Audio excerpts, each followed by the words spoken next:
I'm curious your take too as well, and what's your like I understand like Twitter Spaces probably you preferred over Clubhouse, or am I making too many assumptions?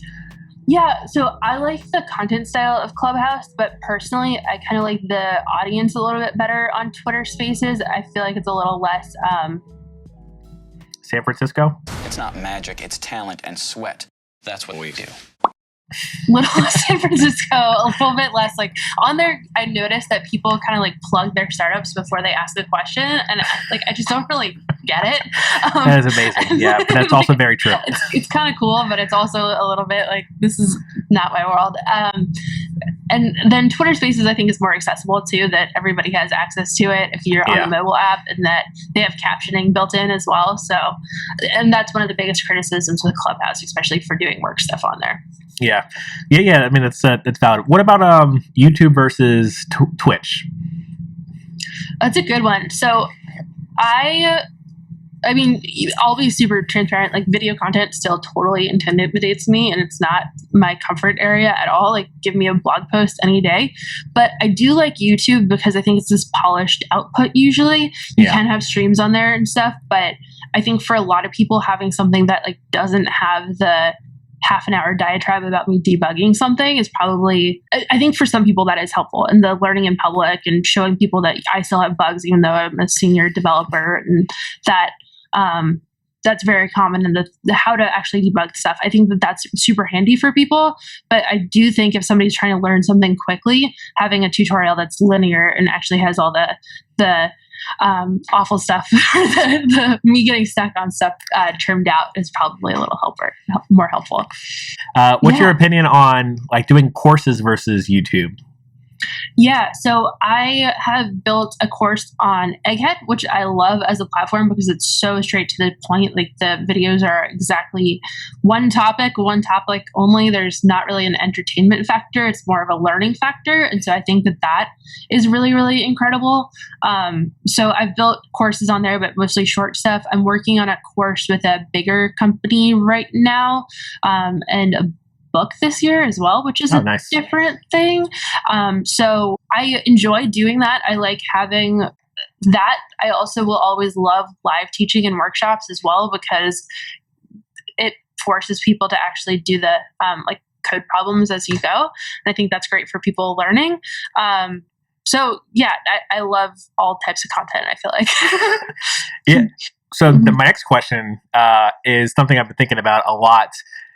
And I know you got a big following on Dev.to, but what's your opinion on Dev.to versus any sort of platform versus owning your own content?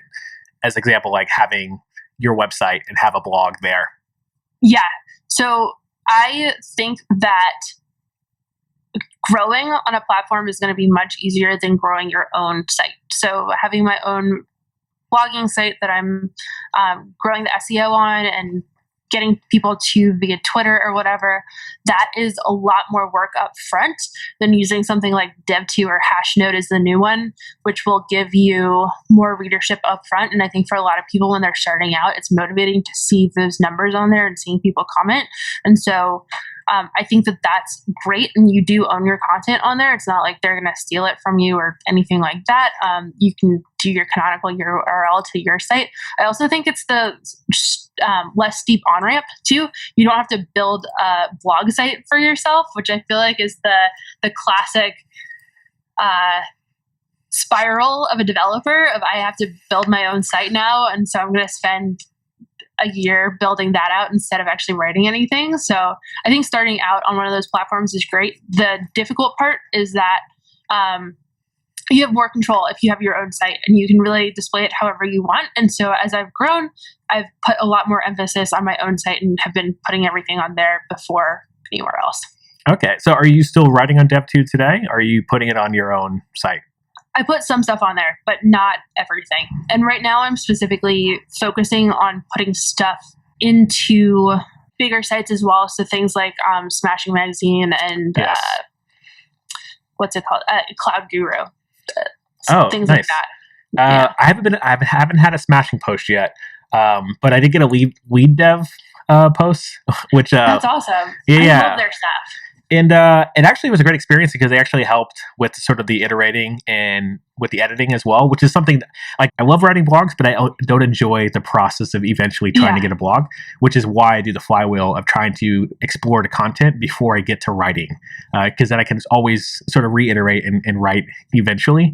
But I appreciate that those tips as well. I guess my question now is, like, there's a lot of folks who just want to get involved, want to actually start with content. Like, what would your advice be if someone just wants to start something? Okay. So I have one other tip to step back real quick, and that is Otter AI. So Otter AI is a transcription tool that's like really accurate, especially it does catch the technical terms. And so my first drafts of everything pretty much at this point, I use Otter AI to record myself instead of actually writing it first. And I've found that saves me a lot of time and helps me to just have that kind of conversation first. I also do this for conference talk practice as well, because usually before the conference, I'll go through the talk a couple of times just to practice it. And so then I transcribe it and then put that as my notes for the actual conference itself. So if I freeze or anything like that, I have the full transcription I could just read off of as the worst case scenario. So I don't know. That's my one weird trick that I've been using a lot recently for writing stuff. But to go back to your question on where to start, I personally think that social media and blogging and then something like Twitter Spaces or Clubhouse are great places to start off because, again, the gear thing. And you don't need the fancy gear for YouTubing or podcasting or Twitch streaming, but even just the setup for these things is much more complicated than writing something down in a markdown file and posting it somewhere on the internet.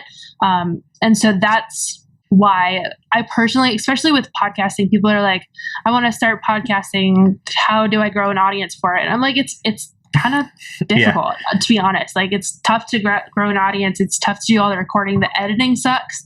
And so I think doing some sort of asynchronous content first is a little bit better. Like something like Twitter Spaces instead of a full podcast, because you can just chat on there. You don't need to do anything fancy. Yeah, I love that. And I would love to leave it at that too as well, because I think just getting started with the Twitter account or social media, Instagram, whatever it is, TikTok, there's the barrier of entry of just using your phone. You don't need, I guess if you sum up what you just said too as well in this entire conversation, you don't need my fancy camera or Pizza Light. I did it again. Pizza Light. Or this microphone. Like, the thing about this microphone, I've had this thing for 6 years. I just happened to have it already, so I kind of built up everything eventually. So you can build up slowly. There's no pressure to be the next great Ali Spittel or Kent C. Dodds or whoever. Like, just start with what you have today and with the phone in your hand and start typing it out. Totally agree.